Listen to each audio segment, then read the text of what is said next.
Welcome to this video on the basic objects of algebra. Let's start with expressions. What are expressions and what does it mean for them to be equivalent? Here's three expressions. An expression is any combination of letters and numbers and operations in mathematics. So pretty much anything, as long as it doesn't have an equal sign or a greater than sign in it, which would make it an equation or an equality, it's an expression. So what is it that makes these equivalent? Well, here's an idea. What if I were to substitute x equals 5 into all of these expressions? X equals 5 into the first one, the second one, and the third one.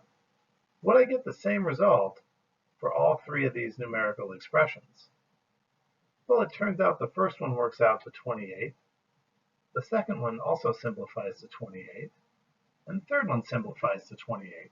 And if you'd like to pause and check all the arithmetic, please do. The bigger picture here is that these expressions all have the same value when x is 5.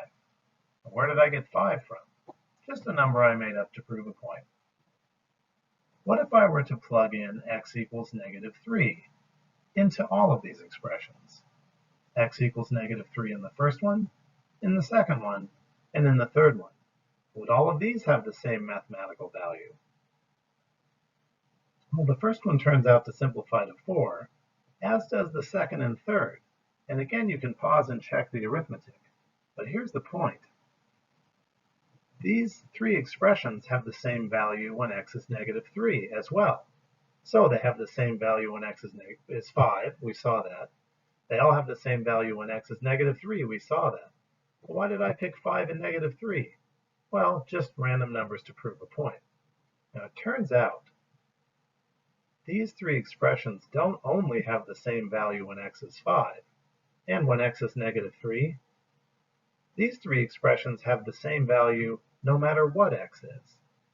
And that's what we mean by equivalent expressions, those that always have the same value for any x. Now let's take a look at equations. What is an equation and what does it mean for a number to be a solution to an equation? An equation is two expressions with an equal sign in between them. Now first, before we start looking at this as an equation, are these two expressions equivalent? I don't think they are. Watch this. If I were to substitute, let's just say x equals 8 into the first expression, and x equals 8 into the second expression, if I were then to do the arithmetic, I don't get the same answer. So the left side and the right side of this equation are not equivalent expressions. Well, if they're not equivalent, why is there an equal sign in between them? Well, because an equation is not a statement of equivalence. An equation is more of a question as to which x values, if any, will make these two expressions have the same value. Now, I discovered that these two expressions have the same value when x is -6. Now, this video is not about how to solve equations like this. You may or may not know that, and we'll cover that in later videos. This video is about what does it mean to be a solution? Well, it turns out when I substitute -6 in for x throughout the equation, and then I will get a true statement. I'll show you what I mean by true statement. This is a true statement because when you simplify each side,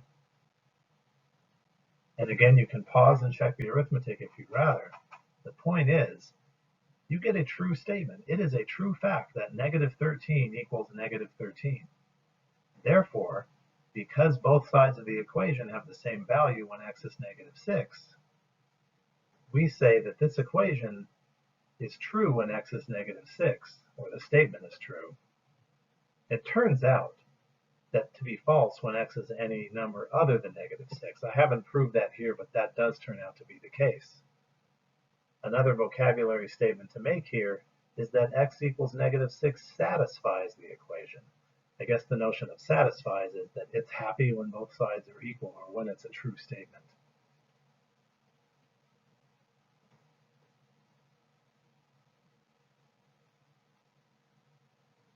Here's another equation.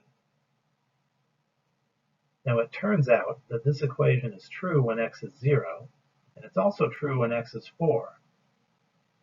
Look at those and convince yourself that both of those are true statements.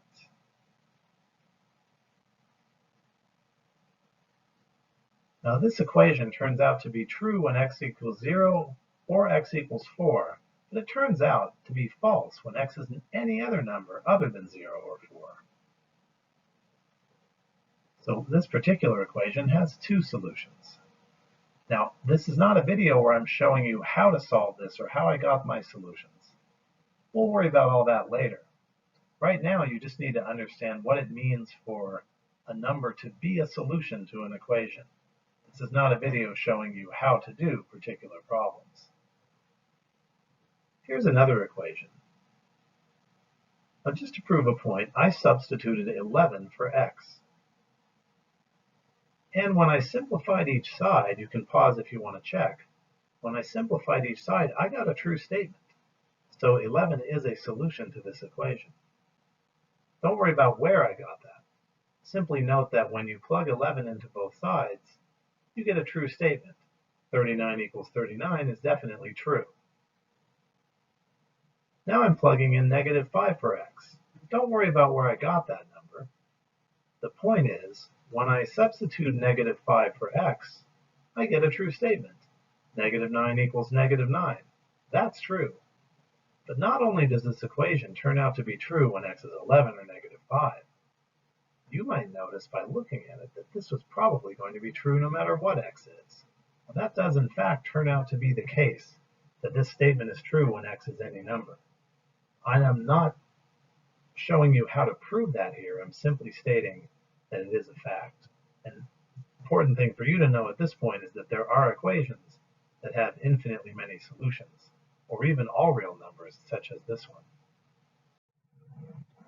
Let's turn our attention to inequalities. What is an inequality, and what does it mean to be a solution to one? Here's an example of an inequality. It turns out anything with a greater than or less than symbol is an inequality. We'll talk more about the specifics there later, but let's look at this example. Is this a true statement when x is 99? That's just a number I made up. Well, I put a 99 for x. Let's work this out and see if it is true. 3 times 99, 297 plus 1 is 298. That's a true statement. I think we could all agree that 298 is greater than 19. Would the same inequality be true for other conditions? It's true when x is 99. Well, it turns out there's infinitely many numbers that would make this inequality true. I haven't proved that here, but it does turn out to be a fact. But just because there's infinitely many solutions doesn't mean every real number works. For example, if I were to substitute 5 in for x, 3 times 5 is 15, 15 plus 1 is 16, and I think we could all agree 16 greater than 19 is not a true statement. So this statement is false when x is 5. So to summarize, 99 satisfies the inequality, 5 does not. And it turns out there's infinitely many numbers that do and infinitely many numbers that don't. When we get into the how-to portion of the course, where we're solving for finding specifically which values of x will make this a true statement, we'll discover that it turns out this statement is true whenever x is any number bigger than 4. Sorry, any number bigger than 6.